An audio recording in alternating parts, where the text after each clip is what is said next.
Alright, welcome back to Biz 237. Today we are going to cover the second part of Microsoft Access, which for my section E101 did not happen because of projector issues. So to access these files, simply to go to your Biz 237 shell, scroll all the way down to week number 10, and we're going to click into Microsoft Access Part 2 Lab. In here, we are going to continue off of last week's tutorial, and here is our customer database. Keep in mind that MS Access is not available for Mac users. So let's bring it back in here. Alright, so as usual, for all of our tutorials, we always want to make sure that we have our enabled content enabled. Don't worry, we don't put viruses in our files, okay? So don't worry, guys. But anyways, enable content. And if you go on your left hand side and open up any of these tables, like such as customers, orders, or products, you'll find that they are now preloaded with information. Okay, we can also close these all up, make sure they're all closed. And today we're going to go over how to create a query.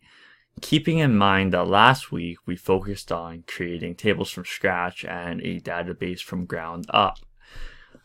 In this particular database, your relationships are already created for you. So if you go under your database tools tab, the relationships button, and you click into it, you'll find that we've already established our one-to-many relationship for you guys.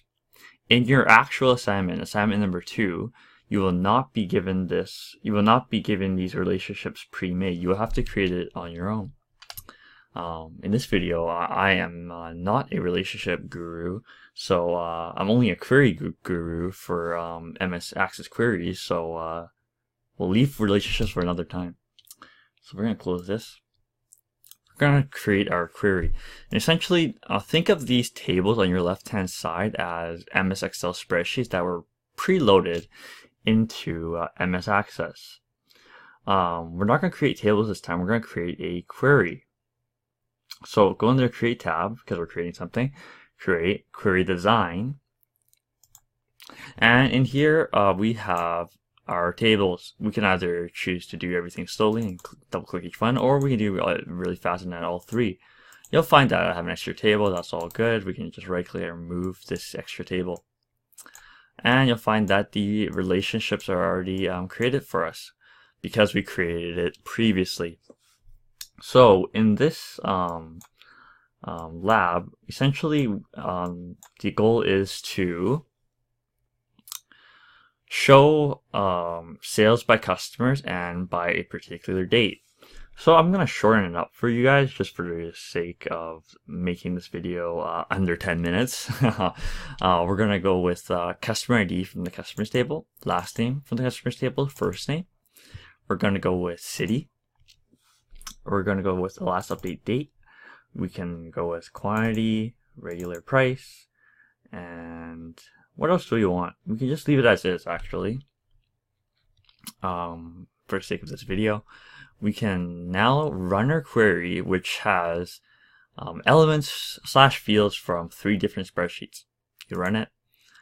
Notice how we have customer ID from the customers table, last name from customers table, but we also had quantity and regular price from the orders and the products tables.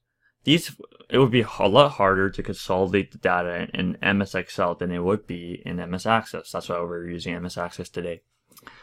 So moving forward, you're going to want to keep this in mind. Hint, hint. Press the totals button. Here you're able to add an extra row in our metadata field. You know, metadata is data that describes data. So in the fields option on the bottom here, you're going to have a totals row. Now we can group by, sum, average, min, depending on the field. Let's run our query and see what we have. So we have, John Stewart, he lives in Vancouver. By the way, guys, this ain't no, I've had questions before where, are these real people? I see my cousin here. Okay, you're not gonna find your cousin in here. Trust me, you're not. Okay?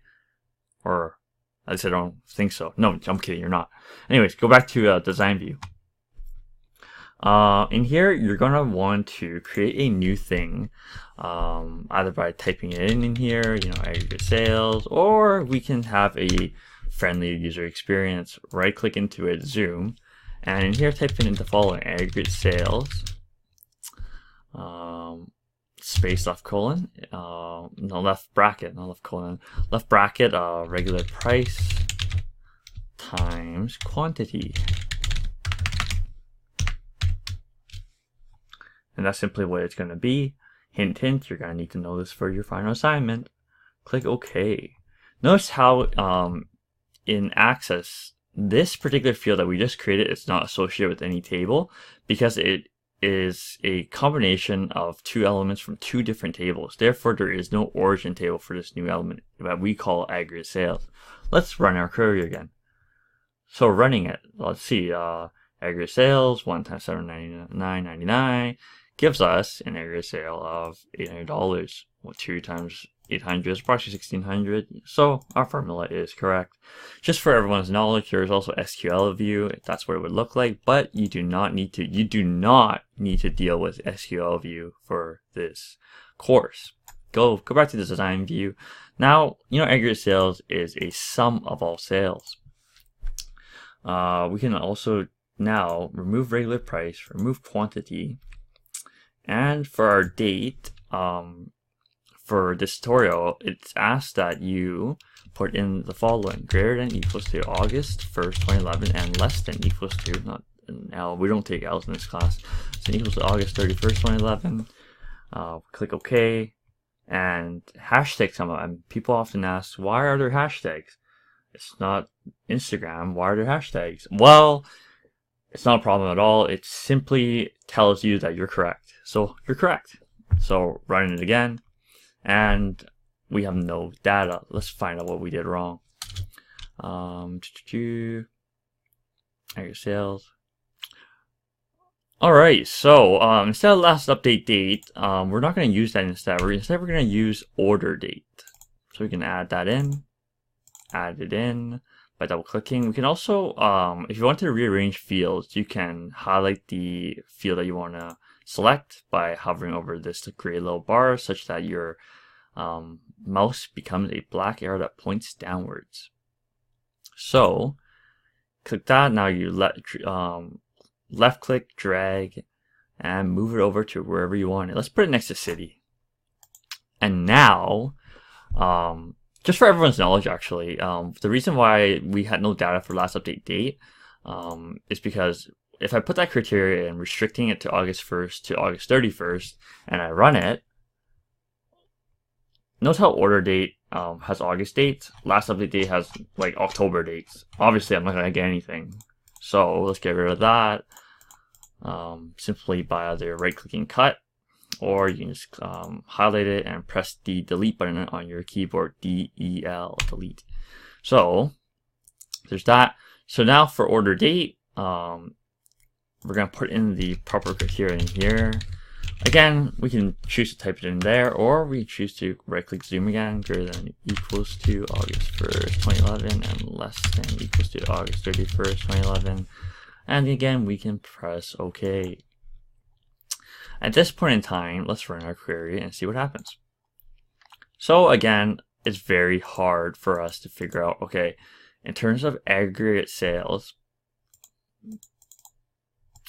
per customer, like, are we going to pull a calculator and add each one up? No, that makes no sense. Or it makes no sense to me anyway. So there has to be a better way of consolidating the data such that we can see how much our customer or my friend John Stewart, contributes to my store. So going back to the design view, the tutorial lab asks you to group by where. I encourage you to actually Google why we group by where, but hint, hint, it comes back in your assignment. We run it again, and voila. We have all of our customers that have made an order, 194 customers, and their aggregate sales all in one sheet now. So we go back to the design view and we can further filter things. So say we want to focus on our Vancouver customers. So under city customers, we can just simply give the criteria Vancouver. And if I click away, it'll automatically give it quotation marks, and that's perfectly fine. We can run it again, and there we are. Now here are all our customers for Vancouver.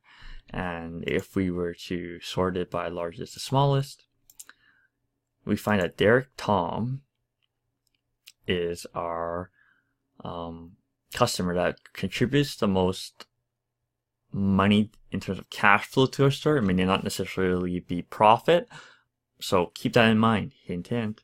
All right, that's it for this video. See you soon.